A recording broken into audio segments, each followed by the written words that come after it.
massive overhead, if you will, of all of these parasites that rake off any real potential profit. Does that make sense?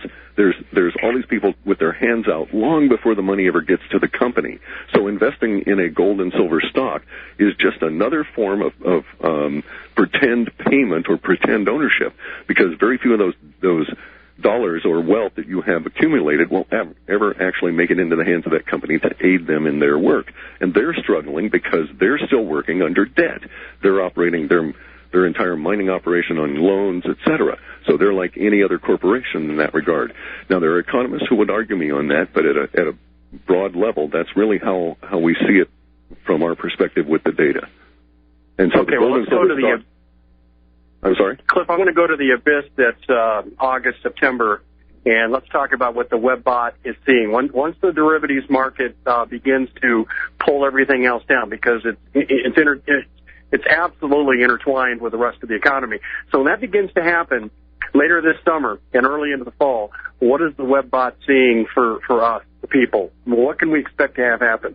We can expect a number of effects that will occur broadly, and that is to say, basically we'll get bank closures around the planet. Some areas won't have as many as others. Some small towns may have local regional banks that will be reasonably sound and will hold on. We'll see a large amount of unemployment.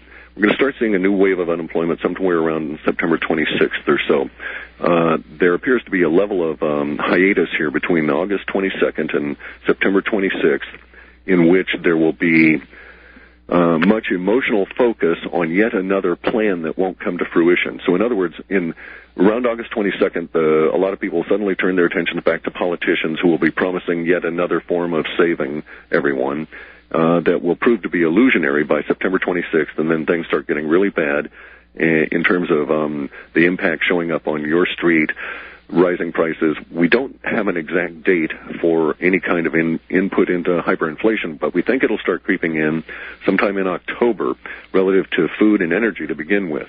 We're already seeing some of it in energy now with the unexplained rise relative to other commodities of the energy complex. And so we think we're already on that trend line. This may bring us to the level of $150, $200, $300 a barrel for oil, and it won't be an issue of the oil becoming, more powerful or anything. The dollar is going to become extremely weak. It'll be abandoned at some point. The language we have is repudiated or rejected by all, meaning that all countries will reject the dollar as any kind of a storehouse of wealth. And that includes things like U.S. treasuries, etc., because our government is basically bankrupt. The smart people on the planet know this, and they're not willing to fund our military adventures that force them to take the dollar. And they have realized that all they have to do is to stop funding us with buying our debt, and our military machine will collapse, and they won't have to mess with us that way anymore. And we might be nice neighbors if we got our military machine out of their face. And so that's actually starting to occur. If we're correct on a projection, political crisis will erupt somewhere around November 4th to the 8th of this year that will be coincident with the abandonment of the dollar as a global reserve currency. We'll probably still use the dollar here in the U.S., maybe through March or April of next year, and it will terminate as we reach a point where our data suggests, and I'm going to give you numbers, and I hate to do this, but I've got to give you some scale of what we're talking about. Our data suggests that an ounce of silver in the midst of the hyperinflation, denominated in U.S. dollars of that time, might reach a high of $800 or $900 per ounce. That is $800 or $900 per ounce of silver. This per ounce of silver. Unprecedented. I'm sorry? That's unprecedented. Yeah, well, but it's beyond the level that inflation would allow for currently, but we know that the numbers being provided by our government since probably 1989 have been under the sway of Greenspan's hedonic measurement system, so they were basically all lies. And so, in fact, an ounce of gold on the planet now, it's not worth the $950 or whatever they're saying is as spot. Go out and try and buy an ounce of gold for what they're actually claiming it can be purchased for, and you'll see that it's a lie. You can't get delivery at that price. And this you can't even get delivery on some of the gold. Correct. When we come back from the break, I'm going to have Annie relate a story about a friend of hers who's an investor over in Europe with regard to the gold market. And quick answer before we go to the break, do you still believe the gold market and the silver market are barometers of the healthy economy? Will that continue? They will be barometers of the new economy. The old one's done. Okay. And Annie, as we went into the break, I wanted you to relate to Cliff and the listening audience in a real concise manner the story you told me this afternoon about your friend in Europe and the difficulty he had in getting gold. Well, right. He lives in Germany, and several months ago he ordered quite a bit of gold, actually, from Zurich. And he kept calling them. They kept stalling. Well, he just packed up and went over there and walked in the front door and said, "Hey, I want my gold." "Oh, we're sorry, we can't do that," And so he starts his little diatribe and creating quite a scene. And they finally said, "Well, we can give it to you in like the pound bars." And he's going, "No, I don't want that. I want coins." No, we can't do that. Well, he called in some of his big gun friends who got involved with it, and needless to say, he did walk out of there with his gold in small denomination coins. So they don't want to let it go. They want to, right. They want to keep it. They don't want to give it out. They want to keep it. And Cliff, this kind of parallels what you were saying about the nature of this possibly changing.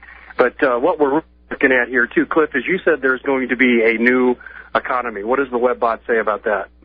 For a number of years, I have to stop and back up a bit and say that the longer we see a trend developing in our data, and that's really what we look at is language trend analysis. And actually, I have to say, I never titled our stuff the WebBots. That comes from George Ure. He's my sort of an associate of mine, and he's an economist, and he calls them the WebBots. Mine was I'd always labeled it the Alto reports, asymmetric language trend analysis, because I follow language trends basically in order to make the forecast. But a postulate of ours in developing this was that the longer we see a trend developing in our data, the more powerful the impact is going to be. And so we actually started seeing in 2002 the death of the Fed, and that it would occur in a period of October. And I assumed it would probably be 2003 or 2004, not really understanding at that time that we have these long waves that show up a great deal ahead of time, because I never really thought we were, as a species, that prescient, that we would get waves out 2 or 3 or 4 years. I thought it would be much more like the eggs, where it would be closer to the actual event. But we seem to get some of these waves from some distance out. And so we suspect that the Fed, or rather the central banking / warfare model for domination of the planet, will suffer a heart attack this coming fall. And that in the process, it will create a situation which will result in hyperinflation here in the United States. Now, going to Annie's story, what probably many of your listeners don't realize is that in Europe, they have a tradition and a history of just being able to walk into banks anywhere and buy coins in gold and silver in virtually any country's currency. So you could buy, chevronades from Russia that are gold coins, or you could buy Austrian Philharmonic gold coins in a German bank. It just really wouldn't matter. The fact that they're not handing out their gold and silver at all is really telling. I also have a story of some friends who are living in southern Germany who wanted to make a purchase as a group, couldn't get any of the local banks to do it, and finally they just paid for one of their members, actually 2 of their members, to fly to Dubai, buy it in the open market, and fly back with it, because that was the only way they could get it. It took them 8 months to arrive at that decision. So it's a real problem obtaining delivery. A lot of it has to do with the derivatives. The are hanging on to the gold. That's a real clue as to what's coming, isn't it? Oh, it sure is. Yeah, I mean, these people are not particularly stupid. They're not really smart. I mean, the Illuminati, they're clever, but they are not stupid, especially relative to this. So we know it's going to get really bad, and it actually has a tendency to confirm some of the even more dire and worst-case scenarios being predicted by our data. Bear in mind that $800 an ounce silver is going to be just devastating to what remains of our economy. What will the new economy be? Will it be bartering? We're going to see that to begin with. Our data shows from about 2003 that we would get into a period of time where we're going to have an economy that's essentially calorie-based at its lowest order. So right at the moment here, we have, if you will, an illusionary-based economy where we all place our confidence in bits of pieces of paper that are backed by the, quote, full faith and credit of the U.S. because they're not backed by anything else.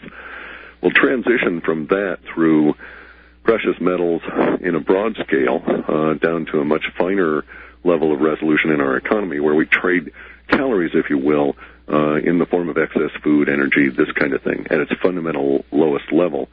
I don't know how long that will persist. We do show some positive signs of a resurgence, if you will, in humanity in general, about 4 to 5 years out based on what we're calling the new electrics, or a new science that will be debuting actually sometime this fall, probably late November. We'll get a few hints of it in the mainstream media just before everything gets really chaotic. There will be some announcements of new energy devices or whatever that will, new fundamental breakthroughs that will point to something that will occur in about 5 years, that will get to the promised land, if you will, of energy too cheap to meter. And that allows all different kinds of freedom. But until we get there, and even that's going to be a form of a calorie economy. Well, there's going to be hell to pay between now and the 5 years that this new economy based on new technology is going to save the day. No, it's not going to save the day. Remember, I'm not into saviors. Every person's got to take personal responsibility here. My point is that the economy begins in 5 years, but it'll take another 17 years before it becomes robust. So these are really the dark ages of the American empire. This is the death of the American empire and hopefully the birth of something far greater. I personally am against the idea of imposing the quote, democracy of Big Macs and cheap pop music on the rest of the planet as a way of instituting global harmony. Hi, are you there? Yes, I'm here. Yes, sorry if I butchered your name, but do you have a question or a comment for our guest, Clif? Yes, I sure do. Hey, Clif, it's good to have the opportunity to ask you a question. I've been following your work for about a year now, and I really appreciate it. Do you see anything showing up in the linguistics in terms of the powers that be, the Fed, manipulating the price of gold and silver down before it does the melt up that we're all expecting in the fall, the way they did like last July when they pushed the price of silver down from 20 to about $8, through those temporary open market operations that they do? Sure. There will be further attempts along those lines, but I believe it's going to be a failing game for them, and we'll see that will occur over this period from the 15th of July through the 22nd. We're looking for some kind of a catalyst, if you will. I didn't know if it would be around soybeans and the failure of the soybean crop and the bean commodities trade, or whether it would be within the precious metals and the inability to take delivery. Right at the moment, the linguistics are edging out on the precious metals and the inability to take delivery. So it may be that there's some kind of a crash coming relative to derivatives based on gold, silver, and or delivery of the same in this period of time that will trigger that rise in visibility. And it may be that basically what they attempt to do is, quote, another large sale that would theoretically drive price down, and it blows up in their face. Something is going to blow up and really upset the apple cart over the derivatives market in this period of time. As I say, I'd originally thought it was soybeans, but at the moment it's shading more towards the gold and silver market. Wow. And I think it actually may lead to the collapse of the COMEX. Yeah. It's going to be that big. Wow. You're seeing the COMEX collapsing? Well, we're seeing the disruption, if you will, on an Argentine level of emotionality across the planet of the Western-based paper trading markets, and that includes the Forex, the COMEX, and the stock markets. Wow. I don't know if it's going to be government shutdown. Sometimes I just want to go ahead, Clif. I just want to say sometimes I'm having difficulty focusing on being an interviewer, and I just want to sit back here and just let you talk, because everything you're saying is tying together what several of our guests have said over the past 6 months about what's coming, and it's like you're connecting the dots. I want to thank you for your call, and please call again. Clif, let's get into the big things. Before we do, though, I wanted to issue a disclaimer here. If you've got little kids in the room, or if you're someone whose heart beats a little bit fast, you might want to think about turning off the show, because we're going to turn to some very grim topics right here. And, Clif, I know from reading some of the data sets that you've produced in the WebBot that you're forecasting a revolution, and it's not going to be pretty. That's correct. We had hopes at some point